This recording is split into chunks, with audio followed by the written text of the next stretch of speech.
Chào tất cả các bác nhé. Hôm nay đi làm về em lại xuống thăm cái nhà tằm. Hôm nay tằm nhà em đang ăn dỗi ngày 3 rồi các bác. Đây bà xã nhà em đang cho tằm ăn, đang rải lá dâu cho tằm ăn. Cái thời điểm ăn dỗi từ ngày thứ 3 này tằm ăn rất khỏe các bác. Gần như một người ở nhà, thường xuyên cắt và rải cho ăn. Rải ăn dày vậy nhưng mà chỉ khoảng 2 tiếng sau là hết nhé các bác. Hiện nay chỉ nó ăn dỗi nó to từng ngày một các bác. Hiện nay con tằm nhìn rất mập, rất mập đẹp.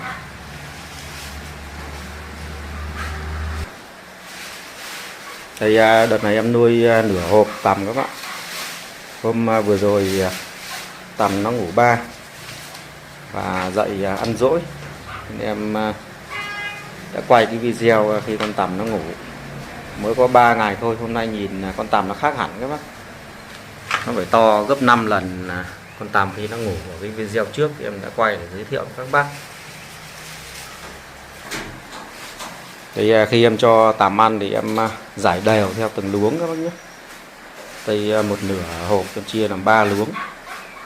Và hiện nay khi cắt dâu về, con tằm nó ăn hết thì chúng ta rải vào. Và em rải lần lượt dọc theo các cái luống tằm.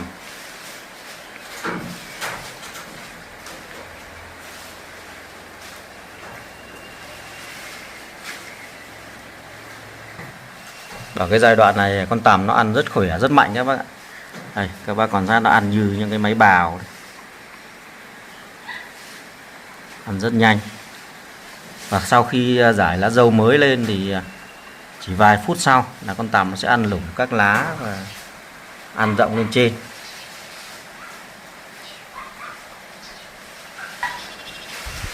Đối với nuôi cái con tằm này thì thường chỉ bận rộn khoảng 4 đến 5 ngày khi nó ăn dỗi thôi các bác.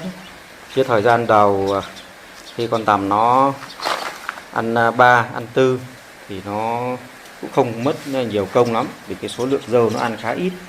Đây ở giữa luống em có kê các cái viên gạch để đi các bác nhé.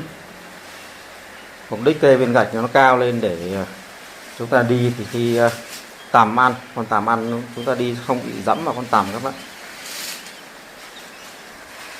Một nửa hộp tằm của em khi hiện nay trong cái thời kỳ ăn dỗi ngày 3 này, một ngày nó ăn khoảng hơn 1 tạ cây dâu các bác.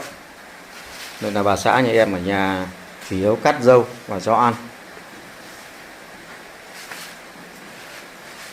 Đối với trung bình một hộp tằm khi dâu tốt, đây những cái các bác thấy cái dâu nhà em hiện nay rất tốt, lá to, em trồng hoàn toàn bằng giống dâu lai siêu lái F7 nhé. Thì một hộp tằm chúng ta nuôi từ khi bắt đầu cho đến khi thu hoạch thì nó ăn hết khoảng 1 sào dâu, với điều kiện là 1 sào dâu tốt. Còn những cái vườn mà cằn cỗi lên kém thì nó ăn có thể đến 2 sào. Đây em nuôi toàn bộ là nuôi chẹt các bác nhé. Tuy nhiên là do cái nền nhà em nó cũng không được láng nên em nuôi rải thêm một lớp bạt. Đối với các cái bạt này thì em cắt cái chiều ngang khoảng 1,2 m và chạy dài theo cái nhà khoảng 7 m. Là khi lót bạt này thì sau khi chúng ta dọn phân nó rất dễ các bạn. Em chỉ cần di chuyển hoặc sau khi thu hoạch con tằm xong thì em sẽ cuộn cái bạt này lại và khiêng ra vườn đổ làm phân là rất nhanh.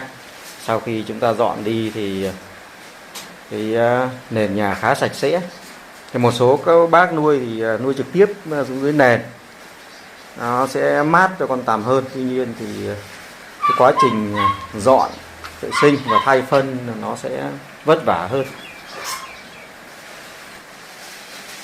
Tuy nhiên thì quá trình nuôi nó có nhiều cách, thế này mỗi trường hợp chúng ta có thể vận dụng. Và khi em rải bạt như thế này thì không may trong chuồng nó có kiến thì chúng ta cũng rất dễ xử lý. Chúng ta có thể kéo cái bạt tằm này ra vị trí khác và chúng ta xử lý kiến ở bên dưới. Sau đó chúng ta rải lại. Đây ở cái luống này bà xã em mới rải cây cho ăn xong, con tằm đã bò lên trên và ăn ngay lập tức các bạn. Đây, vừa rải xong nó đã cạp một lỗ khá lớn. Con tằm ăn rất nhanh các bác.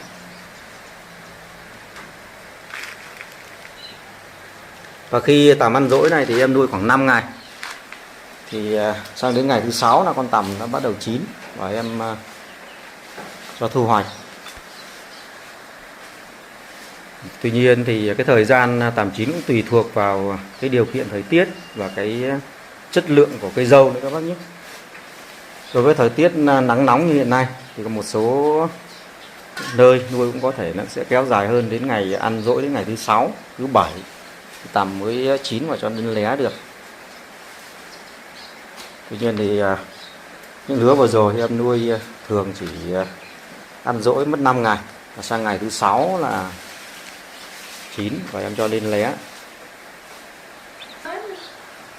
Trong cái giai đoạn tằm ăn dỗi này thì nuôi chúng ta lưu ý thường xuyên kiểm tra và nhặt những cái con tằm bị bệnh và những con tằm còi đi, để cho khi chúng ta thu hoạch lên lé thì coi cái lé, cái kén nó được to và đều. Đây các bác, những con tằm còi, những con nhỏ hơn rất nhiều này. Thường những con tằm còi này nó sẽ mang các cái mầm bệnh và rất chậm phát triển. Chúng ta nuôi nó có thể sẽ không lên kén, hoặc là lên kén rất nhỏ và cái chất lượng kén nó không cao. Để chúng ta mạnh dạn nhặt đi. Đặc biệt là sau khi tằm ngủ dậy nó sẽ xuất hiện một số cái bệnh như là bệnh chết mủ, chết vôi, bệnh bị đi ỉa. Đặc biệt lúc này chúng ta cho tằm ăn là chú ý cái chất lượng tằm, không để tằm nó bị đi ỉa ảnh hưởng rất lớn nữa. Đặc biệt là thời tiết mùa mưa, khi chúng ta cho ăn tằm ăn mà có nước mưa, chúng ta nên quạt hong khô với cây dâu đi chúng ta mới cho ăn, chứ để xảy ra hiện tượng ăn vào nước mưa nó rất dễ bị đi ngoài. Và các cái bệnh của tằm thường nó sẽ xuất hiện sau khi tằm ngủ dậy và nó ăn dỗi được khoảng sang ngày thứ 2, thứ 3 thì cơ bản là đã đảm bảo các bác nhé. Những con nào nó bị bệnh là sau khi ngủ dậy ngày thứ nhất nó sẽ phát ngay.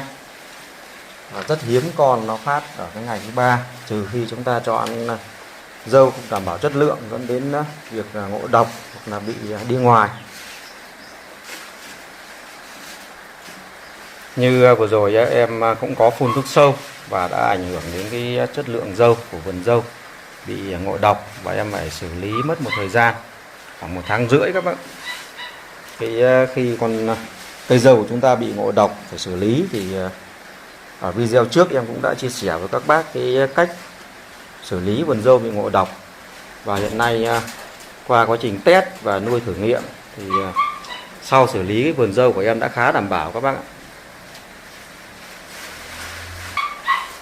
Nên trong quá trình trồng dâu nuôi tằm, các bác có gặp cái vấn đề về bị ngộ độc thì các bác cứ xem các cái video trên kênh của em đã chia sẻ.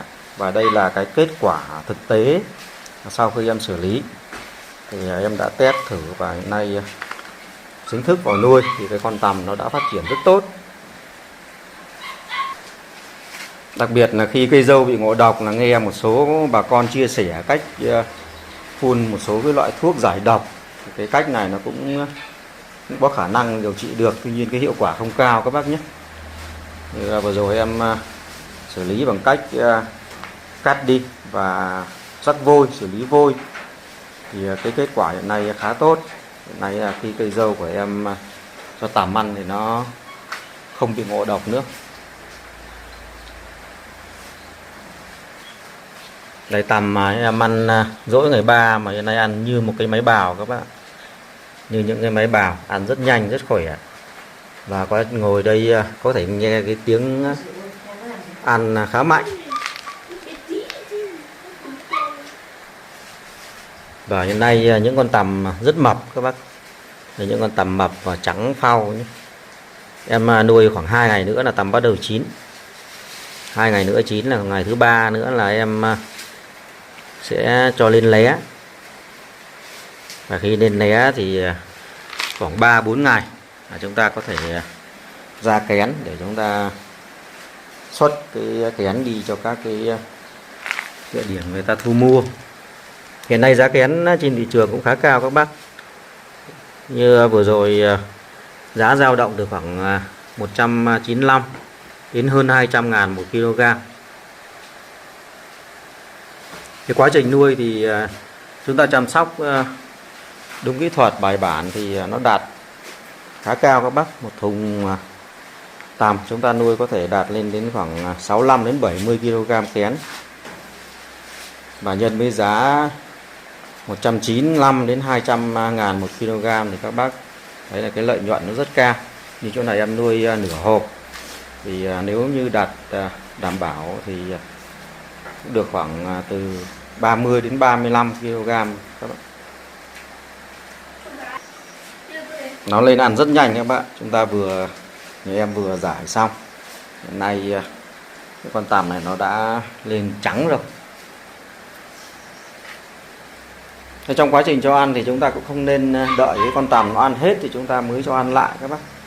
Chúng ta kiểm tra thường xuyên những khu vực nào mà nó dày quân mà chúng ta chêm nó ít cây ấy, thì nó ăn nó sẽ bị hết trước, nó trắng thì chúng ta chêm vào để cho con tằm nó được duy trì ăn no thường xuyên thì cái nó sẽ chín lên đều hơn. Tránh trường hợp chúng ta để con tằm đói nó sẽ bị còi và sau này thì nó chín sẽ không đều và chúng ta lên lé nó sẽ cái kén nó cũng sẽ không đều, chất lượng không cao. Và quá trình nuôi cái chuồng tằm của chúng ta cũng nên thiết kế để cho nó đảm bảo độ thoáng mát. Thì chúng ta có thể để cửa sổ để thông gió và như em còn bố trí hệ thống bếp tưới ở trên mái để cho làm mát cái nhà tằm. Tuy nhiên thì con tằm nó cũng không hợp với lại các cái loại gió các bác nhé. Nếu như gió mạnh chúng ta để không thoáng mà gió mạnh của con tằm nó cũng rất dễ bị đau đầu và dẫn đến chết, không phát triển được. Nói chung là để chúng ta có thể phát triển trồng dâu nuôi tằm thì trước khi nuôi, đối với các bác chưa nuôi, có ý định nuôi cũng nên đi tìm hiểu kỹ ở một số cái mô hình và để nghe bà con người ta chia sẻ cái kinh nghiệm, cái cách thức chúng ta chăm làm sao cho nó tốt nhất để tránh trường hợp để xảy ra rủi ro khi chúng ta mới nuôi. Như vậy là hôm nay đi làm về em xuống thăm cái vườn tằm. Hiện nay đang ăn dỗi ngày thứ 3, đang phát triển rất mạnh và con khá lớn. Em quay để chia sẻ với các bác tìm hiểu và có thể đây là một trong những cái mô hình để chúng ta có thể nhân rộng phát triển kinh tế. Em xin dừng video ở đây nhé. Em cảm ơn các bác đã quan tâm theo dõi. Em xin mến chào, tạm biệt tất cả các bác và hẹn gặp lại các bác ở video sau của em nhé.